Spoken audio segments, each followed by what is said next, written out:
Thank you, dear brothers and sisters, for hosting me. நன்றி பிரியமான சகோதர சகோதரிகளே, என்னை நீங்கள் ஏற்றுக்கொண்டதுக்காக. It was a pleasure to meet some of you last week at the 50th anniversary of CFC. CFC சபை துவங்கி 50 வருடம் முடிந்த அந்த கொண்டாட்டத்திலே ஒரு சிலரை சந்தித்ததிலே மிகுந்த சந்தோஷம். I want to share a trial I had yesterday. நேற்று எனக்கு ஏற்பட்ட ஒரு சில பிரச்சனை குறித்து உங்களோடு கூட பேச விரும்புகிறேன். I was on an important work call.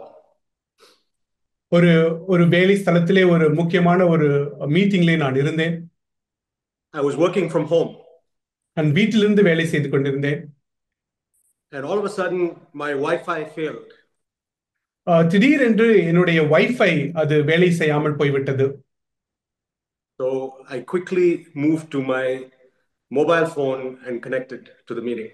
உடனடியாக என்னுடைய மொபைல் போனிலே கனெக்ட் பண்ணி நான் கூட்டத்திலே கலந்து கொண்டேன். But 5 minutes later my mobile phone crashed.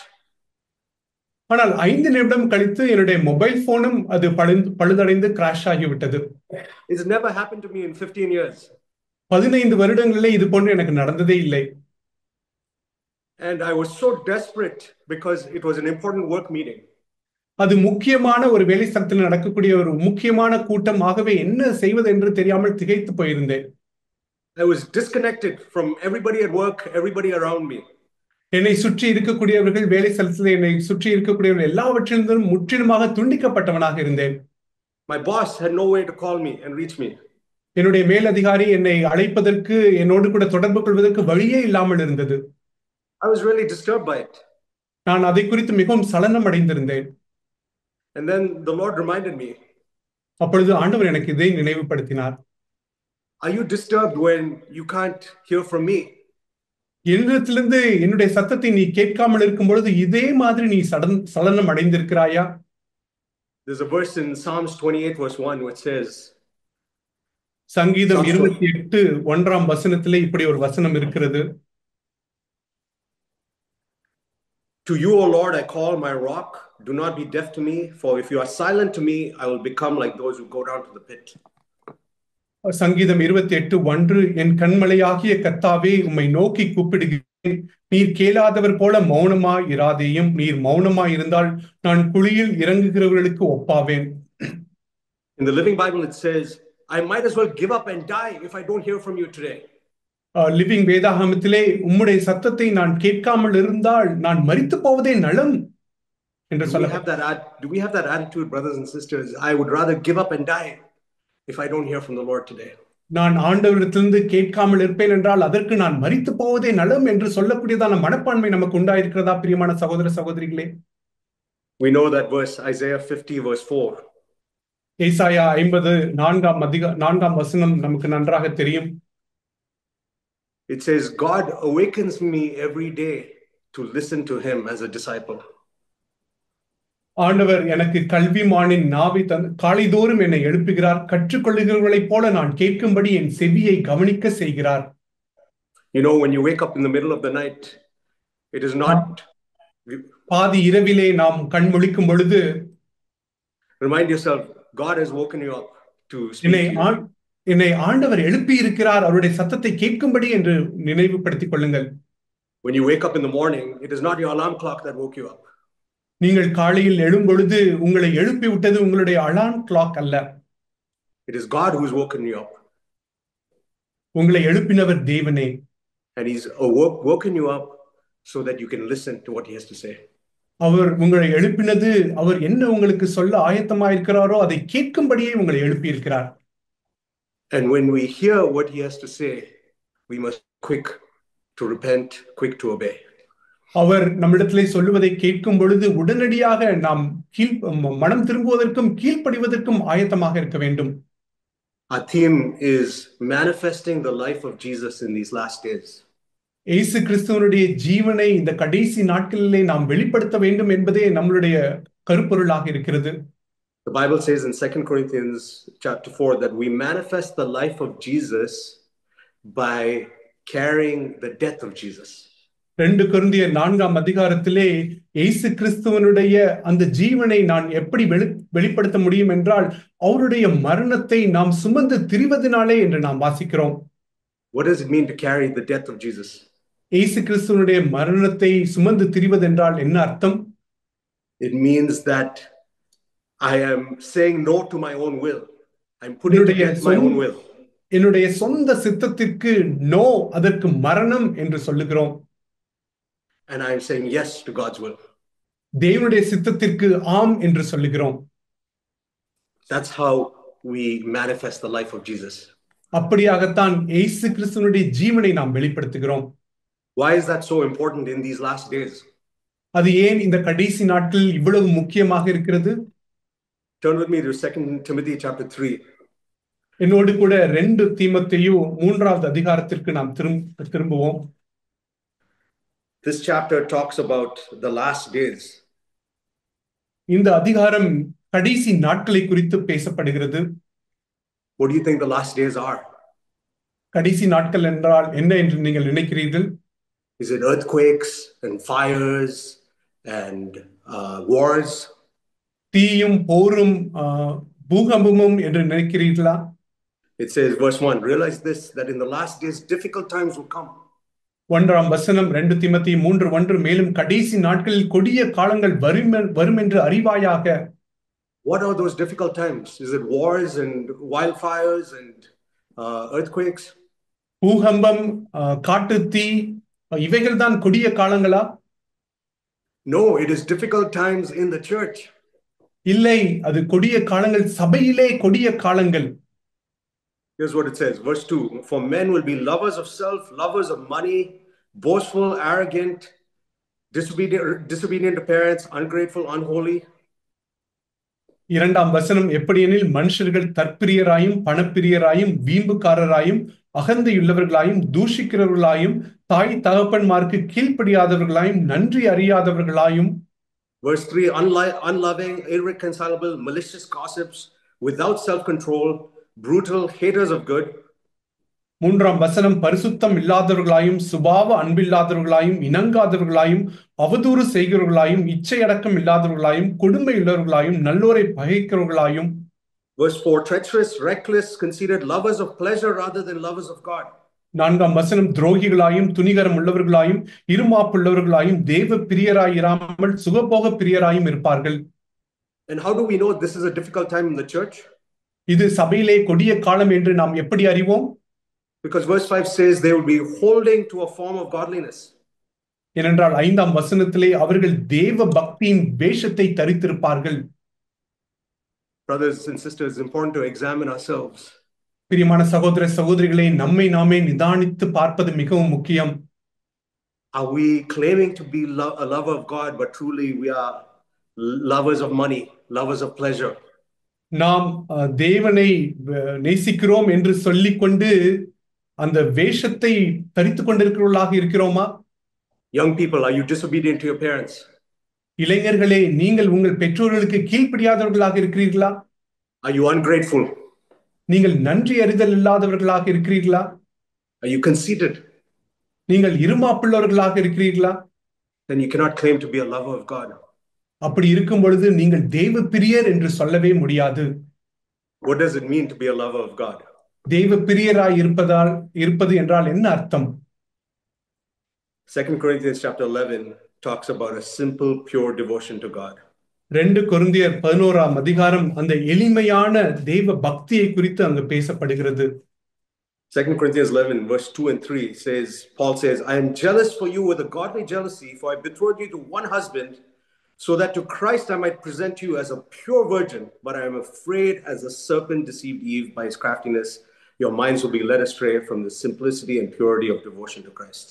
2 கொரிந்தியர் 11:2-3 வசனங்கள், நான் உங்களை கற்புள்ள கன்னிகையாக கிறிஸ்து என்னும் ஒரே புருஷனுக்கு ஒப்புக் கொடுக்க நியமித்தபடியால் உங்களுக்காக தேவ வைராக்கியம் கொண்டிருக்கிறேன். ஆகிலும் சர்ப்பமானது தன்னுடைய தந்திரத்தினாலே ஏவாளை வஞ்சித்தது போல உங்கள் மனதும் கிறிஸ்துவை பற்றிய உண்மை நின்று விலகும்படி கெடுக்கப்படுமோ என்று பயந்திருக்கிறேன். In these last days, I believe we manifest the life of Jesus through a simple and pure devotion to Christ. இப்படி எளிமையான அந்த பக்தியின் நிமித்தமாகவே நாம் தேவனுடைய கிறிஸ்துவனுடைய ஜீவனை இந்த கடைசி நாட்களிலே நாம் வெளிப்படுத்த முடியும். But we have a great warning here that we can deceive ourselves that we are following Christ when we're not. நாம் கிறிஸ்துவை பின்பற்றாமலே நாம் கிறிஸ்துவை பின்பற்றி கொண்டிருக்கிறோம் என்று வஞ்சிக்கக்கூடியதான அந்த அபாயம் இந்த கடைசி நாட்களிலே நமக்கு இருக்கிறது. And that warning is the warning of Eve. அதுக்கு நமக்கு உண்டான எச்சரிக்கை ஏவாளிடத்திலிருந்தே நமக்கு உண்டாகிறது. So let's turn to Genesis 3 and see what happened to Eve and how did she lose that simple devotion to God. அந்த உண்மையான எளிமையான பக்தியை ஏவாள் எப்படி இழந்து போனாள் என்பதை நாம் ஆதியாகமத்திலிருந்தே நாம் பார்ப்போம். You know, the first sin that separated man and woman from God. மனுஷனையும் தேவனிடத்திலிருந்து பிரித்த அந்த முதல் பாவம். It was not murder, it was not adultery. அது ஒரு கொலை அல்ல, ஒரு வேசித்தனம் அல்ல. It was a casual disregard for a small command. தேவனுடைய கற்பனைக்கு கண்டு கொள்ளாமல் இருக்கக்கூடிய, எதேச்சையாக கண்டு கொள்ளாமல் இருக்கக்கூடிய ஒரு தன்மைதான். A small act of disobedience. ஒரு சிறிதாக தேவனுடைய வார்த்தைக்கு கீழ்ப்படியாமல் போகக்கூடிய ஒரு சின்ன காரியம். So let's look Genesis chapter 3 verse 5. The serpent says to Eve in Genesis 3 verse 5, "For God knows that in that day you eat from this, your eyes will be opened and you will be like God, knowing good and evil." ஆதியாகமம் 3:5, நீங்கள் இதை புசிக்கும் நாளிலே உங்கள் கண்கள் திறக்கப்படும் என்றும் நீங்கள் நன்மை தீமை அறிந்து தேவர்களைப் போல் இருப்பீர்கள் என்றும் தேவன் அறிவார் என்றது. Isn't it a good thing to want to be like God? நாம் தேவனைப் போல் இருப்பது என்பது நல்ல காரியம் அல்லவா? Yet Satan has deceived Eve by saying you will be like God by eating this fruit. ஆனால் சர்ப்பமானது எப்படி ஏவாளை வஞ்சித்தது என்றால், நீ இந்த கனியை புசிக்கும் பொழுது தேவனைப் போல் இருப்பாய் என்று சொல்லி வஞ்சித்தது. By telling her that by knowing good and evil you will be like God. நீ நன்மை தீமை அறிவதினாலே நீ தேவனைப் போல் இருப்பாய் என்று சொல்லி வஞ்சித்தது. Today, brothers and sisters, you might be coming to the church and thinking you are becoming like God. பிரியமான சகோதர சகோதரிகளே, இன்று நீங்கள் சபைக்கு வந்து கொண்டு நீங்கள் தேவனைப் போல் இருந்து கொண்டிருக்கிறீர்கள் என்று நினைத்துக் கொள்ளலாம். You may be studying the scriptures to know good and evil. நீங்கள் வேதத்தை வாசிப்பது நன்மை தீமை அறிவது என்பதற்காக கூட இருக்கலாம். And Satan is deceiving the church today that Bible knowledge will make you become like God. சாத்தான் சபையில் உள்ளவர்களை எப்படி வஞ்சிக்கிறான் என்றால், நீ வேதத்தை நன்றாய் அறிந்து கொண்டால் நீ தேவனைப் போல் இருக்கலாம் என்று சொல்லி வஞ்சிக்கிறான். That's the first lie, that you will not die but you will be like God. நீ சாக மாட்டாய் ஆனால் நீ உயிரோடு இருப்பாய் என்று சொன்னதே முதல் பொய். But the truth is the Bible says we know when we see him we will be like him. நாம் அவரை பார்க்கும் பொழுது தரிசிக்கும் பொழுது அவரை போல் இருப்போம் என்று வேதம் சொல்லுகிறது. அதுதான் உண்மை. And with that hope we purify ourselves as he is pure. அந்த நம்பிக்கையோடு கூட அவர் பரிசுத்தமாய் இருப்பது போல நம்மையும் பரிசுத்தமாகும்படி நம்மை தெய்வ பயத்தோட நாம் சுத்திகரித்துக் கொள்வோம். That is the truth of how to be like him. அப்படித்தான் இயேசு கிறிஸ்துவை போல் இருக்க வேண்டும் என்பதே சத்தியம். Each day we purify ourselves. ஒவ்வொரு நாளும் நம்மை நாமே சுத்திகரித்துக் கொள்கிறோம். So we move to the next verse, Genesis chapter 3 verse 6. It says, "When the woman saw that the tree was good for food and that it was a delight to the eyes and the tree was desirable to make one wise, she took from its fruit and ate, and she gave also to her husband with her, and he ate." 6ஆம் வசனம், அப்பொழுது ஸ்திரீயானவள் அந்த விருட்சம் புசிப்புக்கு நல்லதும் பார்வைக்கு இன்பமும் புத்தியை தெளிவிக்கிறதற்கு இச்சிக்கப்படத்தக்க விருட்சமுமாய் இருக்கிறது என்று கண்டு அதன் கனியை பறித்து புசித்து தன் புருஷனுக்கும் கொடுத்தாள், அவனும் புசித்தான்.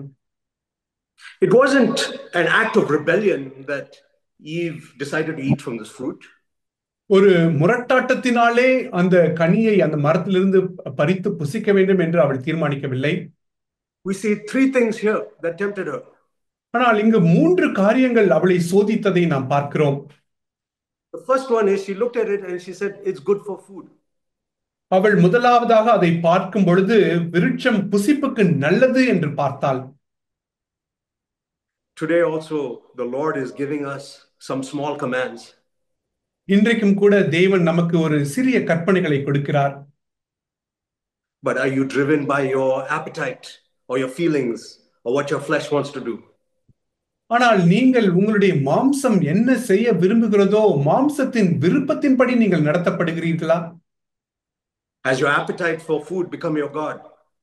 உங்களுடைய உணவிற்கு உண்டான உங்களுடைய அந்த ஆகார விருப்பத்தினாலே அது உங்களுடைய தேவனாக மாறிவிட்டதா?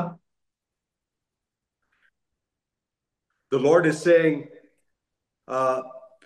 pick up your Bible and read it this morning. தேவன் காலையிலே நீ வேதத்தை எழுந்து வாசி என்று அவர் சொல்லுகிறார். But you're driven by what you feel like doing on your social media. ஆனால் நீங்கள் உங்கள் சோசியல் மீடியாவிலே நீங்கள் பார்க்கக்கூடிய காரியத்தை செய்யும்படி நீங்கள் நடத்தப்படுகிறீர்களா? That's what Eve did. She's like, oh, this is good for my flesh. அதைத்தான் ஏவாள் செய்தாள். இது என்னுடைய மாம்சத்திற்கு நல்லது என்று அவள் பார்த்தாள். What is the second thing she did? She looked at it and she said, it's a delight to the eyes. அடுத்ததாக அவள் செய்தது என்ன? பார்வைக்கு இன்பமாக இருக்கிறது என்று அவள் பார்த்தாள். What do you do, brothers and sisters, when you are on the internet? பிரியமான சகோதர சகோதரிகளே, இணையதளத்திலே நீங்கள் இருக்கும்போது நீங்கள் என்ன செய்கிறீர்கள்? And you see something there that is a delight to your eyes. ஏதோ ஒன்றை பார்க்கிறீர்கள், அது உங்கள் பார்வைக்கு இன்பமாக இருக்கிறதா? A beautiful woman. ஒரு அழகான ஸ்திரீ. An advertisement that is luring you in. ஒரு உங்களை ஈர்க்கக்கூடியதான ஒரு விளம்பரம். Some shopping that you can do. நீங்கள் ஏதோ வாங்கக்கூடிய ஒரு சில பொருட்கள். Some fashion of the world. உலகத்தின் ஆடம்பரங்கள். Some latest technology, latest phone, latest device. நவீன தொழில்நுட்பங்கள், நவீன போன், இப்படி நவீன காரியங்கள். These are delights of the eyes. இவைகளெல்லாம் பார்வைக்கு இன்பமாக இருக்கிறது. Or you see something that someone else has that you want. அல்லது வேறு யாரோ கொண்டிருக்கக்கூடிய ஒரு காரியத்தை நீங்கள் பெற்றிருக்க விரும்புகிறீர்கள். Do you covet their house? Do you covet their car? அவர்களுடைய வீடை, அவர்களுடைய காரை இச்சிக்கிறீர்கள். Does that delight your eyes? அது உங்களுடைய பார்வைக்கு இன்பமாக இருக்கிறது. This is the thing that will distract you from the command the Lord has given you today. தேவன் உங்களுக்கு கொடுக்கக்கூடிய கற்பனையிலிருந்து உங்களுடைய கவனத்தை திசை திருப்புவது இப்படிப்பட்ட காரியங்களே. And the third thing here is, it was desirable to make one wise. The desire to be wise. மூன்றாவதாக புத்தியை தெளிவிக்கிறதுக்கு இச்சிக்கப்படத்தக்க விருட்சமாய் இருக்கிறது. ஞானமாய் இருக்க விரும்புவது, அதுதான் மூன்றாவது காரியம். Have you idolized your studies or your career? உங்களுடைய படிப்பை அல்லது உங்களுடைய உத்தியோகத்தை நீங்கள் உங்களுக்கு விக்கிரகமாக மாற்றி விட்டீர்களா? Your ambition to make a lot of money by studying and working. நன்றாக படித்து வேலை செய்து அதிகமாக பணம் சம்பாதிக்க வேண்டும் என்பதை லட்சியமாக கொண்டிருக்கிறீர்களா? You study the scripture for knowledge so you can share it in a Bible study. வேதத்தை ஒரு அறிவுக்காக வாசித்து அதன் மூலமாக நான் சபையிலே பகிர்ந்து கொள்ள முடியும் என்று நீங்கள் வாசிக்கிறீர்களா? You have a lust to preach. நான் பிரசங்கிக்க வேண்டும் என்கிறதான ஒரு இச்சை உண்டாயிருக்கிறதா? You have the lust to become an elder. ஒரு மூப்பராக வேண்டும் என்ற ஒரு இச்சை உங்களுக்கு இருக்கிறதா? Sisters, do you have a lust to be the godly leader among the other sisters? சகோதரிகளே, உங்கள் சகோதரிகளுக்கு மத்தியிலே ஒரு தெய்வ பக்தியில ஒரு சகோதரியாக நான் இருக்க வேண்டும் என்று காண்பிக்க விரும்புகிறீர்களா? Even to this day, these are the things that tempt us and distract us. The tree of knowledge of good and evil distracts us. இன்றைய நாளிலும் அந்த நன்மை தீமை அறியத்தக்கதான அந்த விருட்சம் எப்படி திசையை திருப்பிதோ அதே போல இந்த காரியங்களும் நம்மை திசை திருப்புகிறது. 1 John 2 verse 15 to 17 says, 1 John 2, 15 to 17 says, do not love the world, nor the things in the world. If anyone loves the world, the love of the Father is not in him. For all that is in the world, the lust of the flesh, the lust of the eyes, the boastful pride of life, is not from the Father, but is from the world. The world is passing away and all its lusts, but the one who does the will of God lives forever. 1 யோவான் 2:15 முதல் 17 வரை, உலகத்திலும் உலகத்தில் உள்ளவைகளிலும் அன்பு கூறாதிருங்கள். ஒருவன் உலகத்தில் அன்பு கூர்ந்தால் அவனிடத்தில் பிதாவின் அன்பில்லை. ஏனெனில் மாம்சத்தின் நிச்சயம், கண்களின் நிச்சயம், ஜீவனத்தின் பெருமையுமாகிய உலகத்தில் உள்ளவைகள் எல்லாம் பிதாவினால் உண்டானவைகள் அல்ல, அவைகள் உலகத்தினால் உண்டானவைகள். உலகமும் அதன் நிச்சயம் ஒழிந்து போம். தேவனுடைய சித்தத்தின்படி செய்கிறவனோ என்றென்றைக்கும் நிலைத்திருப்பான். So we can see even today, those same desires are there that Eve struggled with. ஏவாள் எதனால் அவள் கஷ்டப்பட்டு கொண்டிருந்தாலோ அதே விதமான சோதனை இன்றைக்கும் நமக்கு இருக்கிறதை நாம் பார்க்கிறோம். The lust of the flesh, this fruit is good for food. மாம்சத்தின் இச்சை, இந்த கனி என்னுடைய உடம்புக்கு நல்லது. The lust of the eyes, this fruit is delighting to my eyes. கண்களின் இச்சை, இந்த கனியானது என்னுடைய பார்வைக்கு இன்பமாக இருக்கிறது. Boastful pride of life that comes from the desire to be wise in this world. ஞானமாய் இருப்பது என்பது ஜீவனத்தின் பெருமையாய் இருக்கிறது. But the Lord says, only the one who does my will live forever. ஆனால் ஆண்டவர் சொல்லுகிறார், தேவனுடைய சித்தத்தின்படி செய்கிறவனோ என்றென்றைக்கும் நிலைத்திருப்பான். So brothers and sisters, every day the Lord speaks in small commands to each of us. ஆம் பிரியமான சகோதர சகோதரிகளே, ஒவ்வொரு நாளும் தேவன் ஒரு சிறு கற்பனையின் மூலமாக நம்மோடு கூட பேசுகிறார். He may ask you to encourage your wife. உங்களுடைய மனைவியை உற்சாகப்படுத்தும்படி அவர் சொல்லுவார். He may ask you, young person, to go and help your mom in the kitchen. வாலிப பிள்ளைகளாகிய உங்களை உங்களுடைய அம்மாவுக்கு கிச்சனிலே போய் உதவி செய்யுங்கள் என்று அவர் சொல்லுவார். He might ask you to put down your phone when you're on some app. ஏதோ ஒரு ஆப்பை பார்த்து கொண்டிருக்கும் பொழுது போனை கீழே போடு என்று ஆண்டவர் சொல்லலாம். He might ask you to look away when you are driving and you see that billboard. நீங்கள் காரை ஓட்டிக்கொண்டு செல்லும் பொழுது ஏதோ ஒரு விளம்பர பலகையை பார்க்கும் பொழுது ஆண்டவர் உன்னுடைய கண்களை திருப்பு என்று அவர் சொல்லலாம். And it is a casual act of disobedience that will keep you from the love of God. ஆனால் நாம் எதேச்சையாக நாம் ஆண்டவருடைய வார்த்தைக்கு கீழ்ப்படியாமல் போவதுதான் தேவனுடைய அன்பை விட்டு நம்மை விலக செய்கிறது. Instead of encouraging your wife, you say, I'm too tired. நாம் நம்முடைய மனைவியை உற்சாகப்படுத்துவதற்கு பதிலாக நான் ரொம்ப டயர்டாக இருக்கிறேன் என்று நாம் சொல்லலாம்.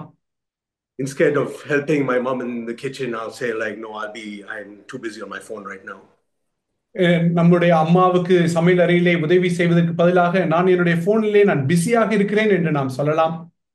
Instead of listening to the command to read your Bible, you say, no, I will scroll the news first. நாம் வேதத்தை வாசிப்பதற்கு பதிலாக நாம் இப்பொழுது இல்லை, நான் நியூஸை வாசித்து விடுகிறேன் என்று நாம் முடிவெடுக்கலாம். I will check my work email. That's not sinful. நான் என்னுடைய வேலை ஸ்தலத்தில் இருக்கக்கூடியதான இமெயிலை செக் பண்றேன், அது பாவம் இல்லையே. You are eating out of the tree of knowledge of good and evil every time you yield to that temptation instead of obeying the Lord.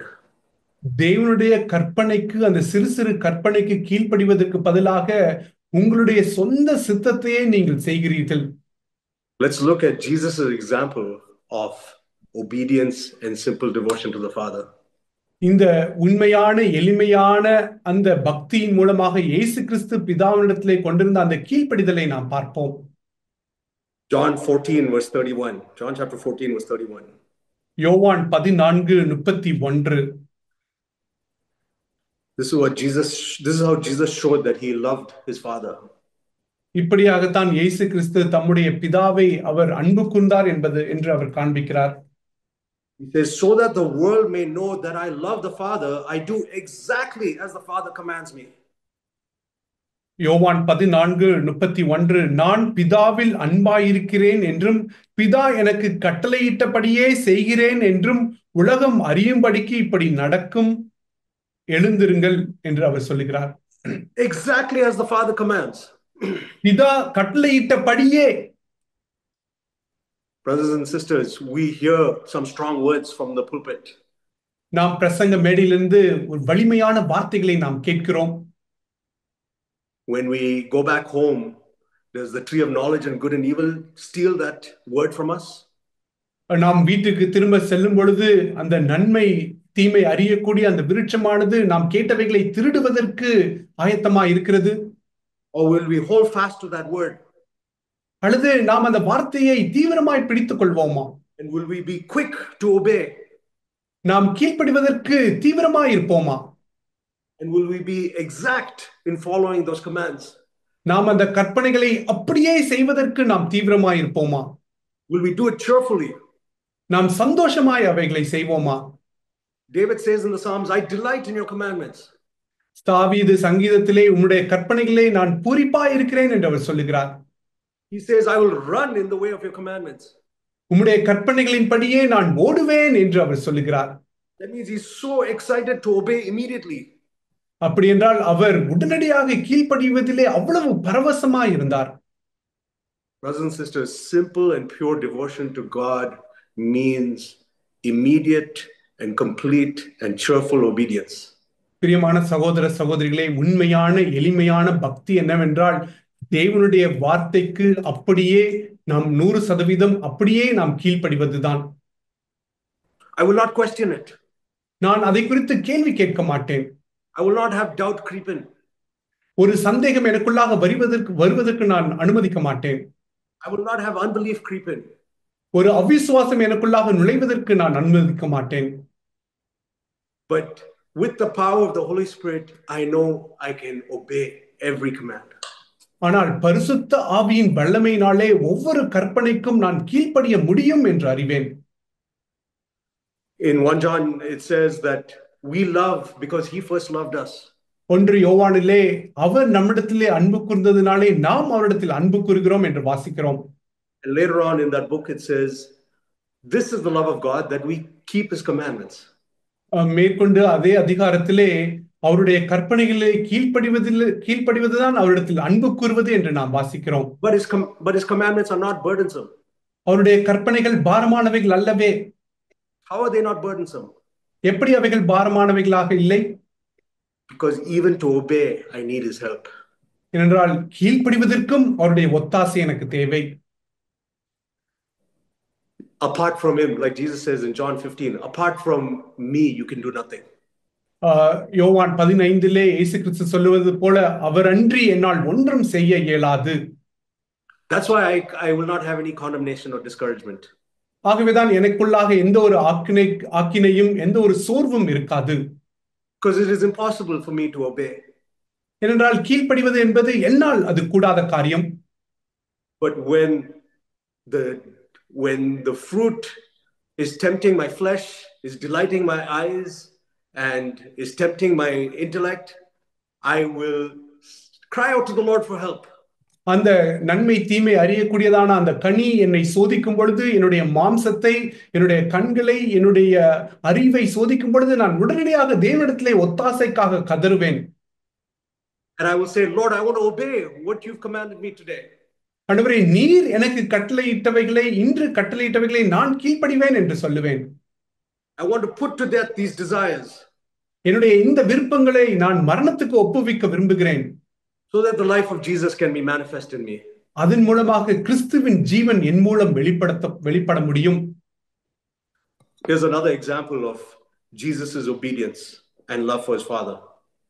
இயேசு கிறிஸ்துவினுடைய கீழ்ப்படிதலுக்கும் அவருடைய தேவன் மீது அவர் கொண்டிருந்த அன்புக்கும் இன்னொரு உதாரணம். Hebrews chapter 5. எபிரேயர் 5ஆம் அதிகாரம் verse 7 to 9. It says, in the days of his flesh he offered up both prayers and supplications with loud crying and tears to the one able to save him from death, and he was heard because of his piety. Verse 7. எபிரேயர் 5:7 வசனம். அவர் மாம்சத்திலிருந்த நாட்களில் தம்மை மரணத்திலிருந்து ரட்சிக்க வல்லமையுள்ளவரை நோக்கி பலத்த சத்தத்தோடும் கண்ணீரோடும் விண்ணப்பம் பண்ணி வேண்டுதல் செய்து தமக்கு உண்டான பயபக்தி நிமித்தம் கேட்கப்பட்டு. How did Jesus save himself from these things that delighted his eyes? தம்முடைய கண்களை விருப்பமாயிருந்த அந்த இச்சித்தவைகளிலிருந்து அவர் எப்படி தம்மை காத்துக்கொண்டார்? He cried out with loud tears to the Father to save him. பலத்த சத்தத்தோடு கூட தம்முடைய பிதாவை நோக்கி இரட்சியும் என்று அவர் கதறினார். Verse 8 says, although he was a son, he learned obedience from the things which he suffered. 8ஆம் வசனத்திலே அவர் குமாரனாய் இருந்தும் பட்ட பாடுகளினாலே கீழ்ப்படிதலை கற்றுக்கொண்டு So we can see here that Jesus learned something that Eve did not learn. இங்கு நாம் இயேசு கிறிஸ்து கற்றுக்கொண்ட ஒன்றை ஏவாள் கற்றுக்கொள்ளவில்லை. Eve yielded to that temptation and it was a casual disobedience. ஏவாள் அந்த சோதனைக்கு இணங்கி தேவனுக்கு கீழ்ப்படியாமல் போனாள்.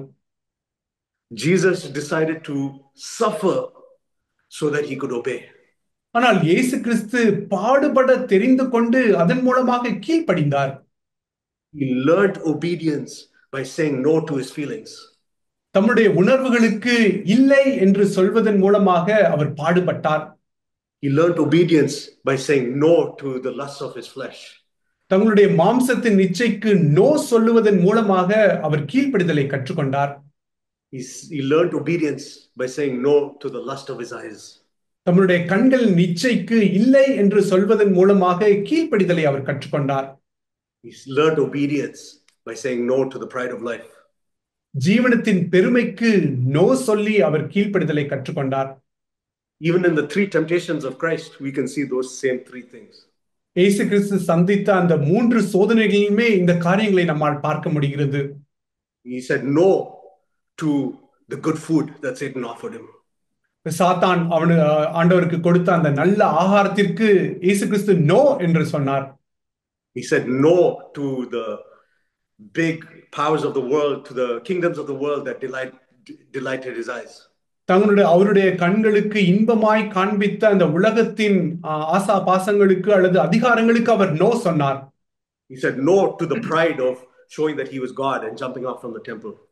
அவர் தேவன் என்றும் அவர் அந்த உப்பரியிலிருந்து கீழே குதிக்கும்படி அவரை சோதிக்கும் பொழுது அந்த ஞானத்திற்கு தேவன் என்ற அந்த ஜீவனத்தின் தேவன் என்று சொல்லப்படுற அந்த ஜீவனத்தின் பெருமைக்கு அவர் நோ சொன்னார். And he chose to obey his father. அவர் தம்முடைய பிதாவுக்கு கீழ்ப்படிய அவர் தெரிந்து கொண்டார். Even if it meant suffering hunger. அதன் மூலமாக பசியா இருந்து பாடுபட வேண்டும் என்றாலும் கூட அவர் அப்படியே தெரிந்து கொண்டார். Even if it meant suffering humiliation. அவர் அவமானத்தை பாடுபட வேண்டும் என்றாலும் கூட அதையே அவர் தெரிந்து கொண்டார். Even if it meant suffering unpopularity. அவர் மற்றவர்களுக்கு முன்பாக பிரசித்தமாக இருக்காமல் போகும் என்றது இருந்தாலும் கூட அதையே அவர் தெரிந்து கொண்டார். Even if it meant suffering not doing what his feelings wanted him to do. தம்முடைய உணர்வுகள் என்ன சொல்ல விரும்பினதோ அதை செய்யாமல் பாடுபட வேண்டியதா இருந்தாலும் கூட அதையே அவர் தெரிந்து கொண்டார். Even if it meant not being successful in the workplace. வேலை ஸ்தலத்திலே ஒரு வெற்றியுள்ளவனாக ஒரு சக்சஸ்ஃபுல்லானவனாக இல்லாதபடி இருந்தாலும் கூட அதையே அவர் தெரிந்து கொண்டார். Even if it meant not making the most money as the best carpenter in Nazareth. ஒரு நாசரேத்திலே ஒரு தச்சனாக அதிக பணம் சம்பாதிக்காதவனாக இருந்தாலும் கூட அதையே அவர் தெரிந்து கொண்டார். Obedience to the Father was more important to him than all of those things. இந்த எல்லா காரியத்திலே காட்டிலும் பிதாவுக்கு கீழ்ப்படிவதே அவருக்கு சிறந்ததாய் தோன்றியது. And here's the best promise for us in verse 9. 9வது வசனத்திலே நமக்கு எல்லோருக்கும் உண்டான ஒரு வாக்குத்தத்தம். Hebrews 5:9 he says, having been made perfect, he became to all those who obey him the source of eternal salvation. 9ஆம் வசனத்திலே தாம் பூரணரான பின்பு தமக்கு கீழ்ப்படுகிற யாவரும் நித்திய ரட்சிப்பை அடைவதற்கு காரணராகி. We know that Jesus came to forgive our sins. இயேசு கிறிஸ்து நம்முடைய பாவங்களை மன்னிப்பதற்காக அவர் வந்தார் என்பதை அறிவோம். We've heard in this church that Jesus came to save us from our sins. இந்த சபையிலே இயேசு கிறிஸ்து நம்முடைய பாவங்களிலிருந்து நம்மை ரட்சிக்கும்படி அவர் வந்தார் என்று நாம் கேட்டிருக்கிறோம். But here's a special source of eternal salvation. ஆனால் நித்திய ரட்சிப்பை அடைவதற்கு அவர் காரணராக இருக்கிறார். Salvation every day from sin. ஒவ்வொரு நாளும் பாவத்திலிருந்து ரட்சிப்பு. The ability to overcome sin. பாவத்தை மேற்கொள்வதற்கான ஒரு வல்லமை. Jesus became that source to me. அதற்கு இயேசு கிறிஸ்துவே எனக்கு காரணராக மாறினார். If I obey him. நான் அவருக்கு கீழ்ப்படிவேன் என்றால். He became to all those who obey the source of eternal salvation. தமக்கு கீழ்ப்படுகிற யாவரும் நித்திய ரட்சிப்பை அடைவதற்கு காரணராகினார்.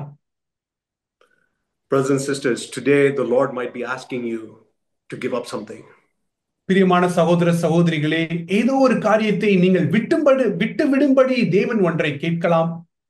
Give up an attachment to relatives.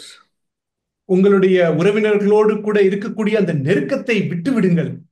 Give up that friendship that is causing you to compromise. உலகத்தோடு ஒத்த வேஷம் தரிக்கக்கூடியதான அந்த நட்பை துண்டித்து விடு. Give up your pride that is hurt by correction that you've heard. நீ உன்னை சீர்திருத்தினதன் மூலமாக உனக்கு உண்டான அந்த காயத்தினால் உண்டான அந்த பெருமையை விட்டுவிடு. There is suffering involved in that. அதிலே பாடு உண்டாயிருக்கும். But the Lord's promise is eternal salvation if you obey him. ஆனால் நமக்கு தேவன் கொடுக்கக்கூடிய வாக்குத்தத்தம் அவருக்கு கீழ்ப்படிவோம் என்றால் நித்திய ரட்சிப்பு உண்டாகும். Let us be quick to turn away from the temptation of the tree of knowledge of good and evil. அந்த நன்மை தீமை அறியத்தக்கதான அந்த கனியின் விருட்சத்திலிருந்து உண்டாகக்கூடிய சோதனைக்கு நாம் விலகி இருப்போம். In these last days, let us not be lovers of self and lovers of money, but rather lovers of God. இந்த கடைசி நாட்களிலே தற்பிரியராய் பணப்பிரியராய் இராமல் தேவ பிரியராய் நாம் வாழ்ந்திடுவோம். Let us not be lovers of pleasure, but lovers of God. நாம் சுகபோக பிரியராய் இராமல் தேவ பிரியராய் நாம் இருந்திடுவோம். Let us renew a simple and fervent devotion to the Lord through obedience. அந்த கீழ்ப்படிதலின் மூலமாக தேவன் மீது உள்ள அந்த எளிமையான உண்மையான அந்த பக்தியை நாம் இந்த நாட்களிலே புதுப்பித்துக் கொள்வோம். I'll close with this passage in Revelation chapter 2. வெளிப்படுத்தின விசேஷம் 2வது அதிகாரத்தில் உள்ள இந்த வேத பகுதியின் மூலமாக நான் இதை முடிக்க விரும்புகிறேன். This is the letter to the church in Ephesus. எபேசு சபைக்கு அவர் எழுதின அந்த மடல். Revelation 2 verse 2 says, I know your deeds, your toil and perseverance, and that you cannot tolerate evil men, and you put to test those who call themselves apostles, and they are not, and you found them to be false. வெளிப்படுத்தின விசேஷம் 2:2 உன் கிரியைகளையும் உன் பிரயாசத்தையும் உன் பொறுமையையும் நீ பொல்லாதவர்களை சகிக்க கூடாமல் இருக்கிறதையும் அப்போஸ்தலர் அல்லாதவர்கள் தங்களை அப்போஸ்தலர் என்று சொல்லுகிறதையும் நீ சோதித்து அவர்களை பொய்யர் என்று கண்டறிந்ததையும் And you have perseverance and have endured for my name's sake and not grown weary. நீ சகித்து கொண்டிருக்கிறதையும் பொறுமையாய் இருக்கிறதையும் என் நாமத்து நிமித்தம் இளைப்படையாமல் பிரயாசப்பட்டதையும் அறிந்திருக்கிறேன். Brothers and sisters, this could be us. பிரியமான சகோதர சகோதரிகளே, இது நாமாக இருக்கலாம். Many acts of service for God. தேவனுக்கென்று அநேக ஊழியத்தை நாம் செய்திருக்கலாம். Verse 4, but I have this against you, you have left your first love. 4ஆம் வசனம், ஆனாலும் நீ ஆதியில் கொண்டிருந்த அன்பை விட்டாய் என்று உன் பேரில் எனக்கு குறை உண்டு. You have left that simple and pure devotion to God. அந்த எளிமையான அந்த தூய பக்தியை நீ விட்டு விட்டாய். You have left that simple and pure devotion that is shown by obeying every small command that God gives you each day. தேவன் ஒவ்வொரு நாளும் உங்களுக்கு தரக்கூடிய அந்த சிறு சிறு கற்பனைகளை நீ கீழ்ப்படியாததினாலே அந்த எளிய தூய பக்தியை விட்டு விட்டாய். You have lost your first love because you are no longer crying out to the Lord with loud crying and tears. அந்த ஆதி அன்பை நீ அந்த பலத்த சத்தத்தோடு கதறாததினாலே அந்த ஆதி அன்பை நீ இழந்து விட்டாய். You have lost your first love because you are no longer learning obedience from the things you are suffering. நீ பாடுபட்ட காரியத்தினாலே கீழ்ப்படிதலை கற்றுக்கொள்ளாததினாலே நீ அந்த ஆதி அன்பை நீ விட்டு விட்டாய். You have lost your first love because you are not crying out each day to the source of eternal salvation. அந்த நித்திய ரட்சிப்புக்கு காரணராக இருக்கக்கூடியவரிடத்திலே ஒவ்வொரு நாளும் நீங்கள் கதறாததினாலே நீங்கள் அந்த ஆதி அன்பை இழந்து விட்டீர்கள். But praise the Lord that there is an abundance of forgiveness with our Lord. ஆனால் ஆண்டவருக்கு ஸ்தோத்திரம், ஆண்டவரிடத்திலே அவருடைய மன்னிப்பு மிகுதியாய் இருக்கிறது. Isaiah 55 says he is quick to pardon, abundance in forgiveness. ஏசாயா 55ஆம் அதிகாரத்திலே அவர் மன்னிக்கிறதுக்கு தீவிரமாய் இருக்கிறார் என்று நாம் வாசிக்கிறோம். And even today we can repent இன்றைக்கும் கூட நாம் மனம் திரும்பலாம் and renew that simple and pure devotion to the Lord. அந்த எளிமையான அந்த தூய பக்தியை தேவனிடத்திலே இன்று நாம் புதுப்பித்துக் கொள்ளலாம். Even this church in Ephesus was invited to repent. அந்த எபேசு சபையும் கூட மனம் திரும்பும்படி அழைக்கப்பட்டார்கள். And here's the promise for them. அவர்களுக்கென்று உண்டான வாக்குத்தத்தம் இது. Verse 7, he who has an ear, let him hear what the Spirit says to the churches. To him who overcomes, I will grant to eat of the tree of life, which is in the paradise of God. 7ஆம் வசனம், ஆவியானவர் சபைகளுக்கு சொல்லுகிறதை காதுள்ளவன் கேட்க கடவன். ஜெயம் கொள்ளுகிறவன் எவனோ அவனுக்கு தேவனுடைய பரதீசின் மத்தியில் இருக்கிற ஜீவ விருட்சத்தின் கனியை புசிக்க கொடுப்பேன் என்று எழுது. That is to eat of the tree of life is to renew our first love for God. ஜீவ விருட்சத்தின் கனியை புசிப்பதுதான் நாம் தேவனோடு கொண்டிருக்கக்கூடிய அந்த ஆதி அன்பை புதுப்பிப்பது. To obey God when he prompts me will be my source of eternal salvation. தேவன் எனக்கு ஏவும் பொழுது நான் அவருக்கு கீழ்ப்படியும் பொழுது அவர் எனக்கு நித்திய இரட்சிப்புக்கு காரணராகிறார். By crying out to God, I can be an overcomer. நான் தேவனிடத்திலே கதறும் பொழுது நான் ஜெயம் கொள்ளுகிறவனாக மாற முடியும். And then I can eat of the tree of life. அப்பொழுது ஜீவ விருட்சத்தின் கனியை நான் புசிக்க முடியும். That was what God's desire was for Adam and Eve. அதுதான் ஆதாமுக்கும் ஏவாளுக்கும் தேவன் கொண்டிருந்த ஒரு விருப்பமாக இருந்தது. To eat of the tree of life, to have a simple and pure devotion to him. ஜீவ விருட்சத்தின் கனியை புசித்து ஒரு எளிமையான ஒரு தூய பக்தி அவர்கள் கொண்டிருக்க வேண்டும் என்றே அவர் விரும்பினார். That's God's desire for each of us today. அதுவே நாம் ஒவ்வொருவருக்கும் தேவன் கொண்டிருக்கக்கூடிய ஒரு விருப்பமாக இருக்கிறது. To abide in the vine. அவருடைய அன்பிலே நிலைத்திருப்பது.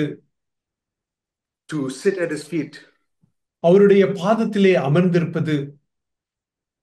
To listen to what he has to say to us each morning. ஒவ்வொரு நாள் காலையிலும் அவர் நமக்கு என்ன சொல்ல இருக்கிறார் என்று கேட்க ஆயத்தமாயிருப்பது. To have that helplessness that apart from him I can do nothing. அவர் இல்லாமல் என்னால் ஒன்றும் செய்ய முடியாது என்ற ஒரு உதவியற்ற நிலையில் இருப்பது. To have that helplessness that if I don't hear from him today, I might as well give up and die. நான் இன்றைக்கு அவரிடத்திலிருந்து கேட்காமல் இருந்தால் நான் செத்து மடிவதே நலம் என்று ஒரு உதவியற்ற நிலைமையில் இருப்பது. But when I hear from him, I will be quick to obey. ஆனால் நான் அவரிடத்திலிருந்து கேட்கும் பொழுது நான் கீழ்ப்படிவதற்கு தீவிரமாய் இருப்பேன். I will exactly obey. நான் அப்படியே செய்வேன். And I will cheerfully obey. நான் சந்தோஷமாய் கீழ்ப்படிவேன். May the Lord help us. ஆண்டவர் நமக்கு உதவி செய்வாராக. Amen. Amen. Brother, can you pray, brother? Yeah. Thank you, Lord, for your abundance of forgiveness that you offer us. ஆண்டவரே, நீர் எங்களுக்கு தரக்கூடிய அந்த மிகுதியான மன்னிப்புக்காக நாங்கள் உமக்கு நன்றி செலுத்துகிறோம்.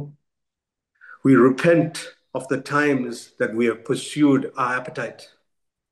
ஆண்டவரே, எங்களுடைய ஆகார விருப்பத்துக்கு பின்னாக நாங்கள் போன அந்த நாட்களுக்காக நாங்கள் மனம் வருந்துகிறோம். We repent of the times we've been distracted by what delights our eyes. எங்களுடைய கண்களுக்கு இன்பமாயிருந்த அந்த காரியங்களுக்கு பின்பாக போன அந்த காரியங்களிலிருந்து நாங்கள் மனம் திரும்புகிறோம். We repent of the times that we have sought earthly wisdom. இந்த உலக ஞானத்தை நாங்கள் நாடின அந்த நாட்களிலிருந்து ஆண்டவரே நாங்கள் மனம் வருந்தி திரும்புகிறோம். We repent of the times we've sought to excel in Bible knowledge. வேத ஞானத்திலே நாங்கள் தேர்ச்சி பெற்றவர்களாய் காண்பிக்க விரும்பின அந்த நாட்களிலிருந்து ஆண்டவரே நாங்கள் மனம் திரும்புகிறோம். We want to come back to a simple and pure love for you. ஆண்டவரே, அந்த தூய எளிமையான அந்த அன்பிற்கு ஆண்டவரே நாங்கள் வர விரும்புகிறோம். A love that has a desire to obey every one of your commands. உம்முடைய ஒவ்வொரு கற்பனைக்கும் கீழ்ப்படியக்கூடியதான அந்த அன்பிற்கு நாங்கள் வர விரும்புகிறோம். A love for you that will make us cry out with loud crying and tears. பலத்த சத்தத்தோடும் கண்ணீரோடும் உம்மிடத்திலே கதறக்கூடிய அந்த அன்பிற்கு நாங்கள் வர விரும்புகிறோம். To save us from the tree of knowledge of good and evil. நன்மை தீமை அறியத்தக்க அந்த விருட்சத்திலிருந்து எங்களை ரட்சிக்கும்படி நாங்கள் கதற விரும்புகிறோம். So that we may feed on the tree of life. ஆகவே அதன் மூலமாக ஜீவ விருட்சத்தின் கனியை நாங்கள் புசிக்கலாம். Lord, in these last days, ஆண்டவரே இந்த கடைசி நாட்களிலே we don't want to be lovers of pleasure. ஆண்டவரே நாங்கள் சுகபோக பிரியராய் இருக்க நாங்கள் விரும்பவில்லை. We don't want to be lovers of money. நாங்கள் பணப்பிரியராய் இருக்க விரும்பவில்லை. We don't want to be lovers of self. நாங்கள் தற்பிரியராய் இருக்க விரும்பவில்லை. We don't want to be ungrateful. நாங்கள் நன்றி அறிதல் இல்லாதவர்களாக நாங்கள் இருக்க விரும்பவில்லை. We don't want to be disobedient to parents. நாங்கள் பெற்றோர்களுக்கு கீழ்ப்படியாதவர்களாய் இருக்க விரும்பவில்லை. We don't want to be dishonoring to parents. நாங்கள் பெற்றோரை அவமதிக்கிறவர்களாக நாங்கள் இருக்க வேண்டாம். We don't want to be malicious gossips. நாங்கள் புறம் கூறுகிறவர்களாக நாங்கள் இருக்க வேண்டாம். But we want to be lovers of God. ஆனால் நாங்கள் தேவ பிரியராய் இருக்க விரும்புகிறோம். We don't want to just hold on to a form of godliness. நாங்கள் தேவ பக்தியின் வேஷத்தை தரித்துக் கொண்டிருக்கிறவர்களாக இருக்க விரும்பவில்லை. But we want to love you with a simple and pure devotion. ஆனால் ஆண்டவரே அந்த தூய எளிமையான அந்த பக்தியின் மூலமாக உம்மிடத்தில் அன்பாயிருக்க நாங்கள் விரும்புகிறோம். We want to take every casual act of disobedience seriously. ஆண்டவரே நாங்கள் எதேச்சையாக கீழ்ப்படியாமல் இருக்கக்கூடிய உம்முடைய வார்த்தை கீழ்ப்படியாமல் இருக்கக்கூடிய எல்லா காரியத்தையும் நாங்கள் சீரியஸா எடுத்துக்கொள்ள விரும்புகிறோம். We want to be quick to repent. நாங்கள் மனம் திரும்புகிறதுக்கு தீவிரமாய் இருக்க விரும்புகிறோம். Thank you, Lord, that you will help us be overcomers. ஆண்டவரே நாங்கள் ஜெயாளிகளாய் இருக்க நீர் எங்களுக்கு உதவுவீரே. நாங்கள் உமக்கு நன்றி செலுத்துகிறோம். Thank you, Lord, that you will help us obey from the smallest to the largest command. சின்ன கற்பனையிலிருந்து பெரிய கற்பனை வரைக்கும் உடைய எல்லா கற்பனைகளுக்கும் கீழ்ப்படிய தேவனே நீர் எங்களுக்கு உதவி செய்வீரே. நன்றி. Thank you, Lord, that with the power of your Holy Spirit, your commands are not burdensome. ஆண்டவரே உம்முடைய பரிசுத்த ஆவியின் வல்லமையினாலே உம்முடைய கற்பனைகள் எங்களுக்கு பாரமானவைகளாக இல்லவே. உமக்கு நன்றி. Thank you, Lord, that we can prove our love for you by obeying your commands. ஆண்டவரே உம்முடைய கற்பனைகளுக்கு கீழ்ப்படிவதன் மூலமாக நாங்கள் உம்மிடத்திலே அன்பாய் இருக்கிறோம் என்பதை நாங்கள் நிரூபிக்க முடியுமே. உமக்கு நன்றி. Help us to manifest this life of Jesus. ஆண்டவரே இயேசு கிறிஸ்துவினுடைய இந்த ஜீவனை வெளிப்படுத்த எங்களுக்கு உதவும். By dying to our will and our feelings and our flesh. எங்களுடைய உணர்வுகளுக்கும் எங்களுடைய ஆசைகளுக்கும் எங்களுடைய மாம்சத்துக்கும் மரித்து அப்படி நிரூபிக்க எங்களுக்கு உதவும். And becoming a little bit more like you each day. ஒவ்வொரு நாளும் உம்மை போல கொஞ்சம் கொஞ்சமாக மாற எங்களுக்கு உதவி செய்யும். In Jesus' name we pray. Amen. இயேசுவின் நாமத்தில் ஜெபிக்கிறோம். ஆமென்.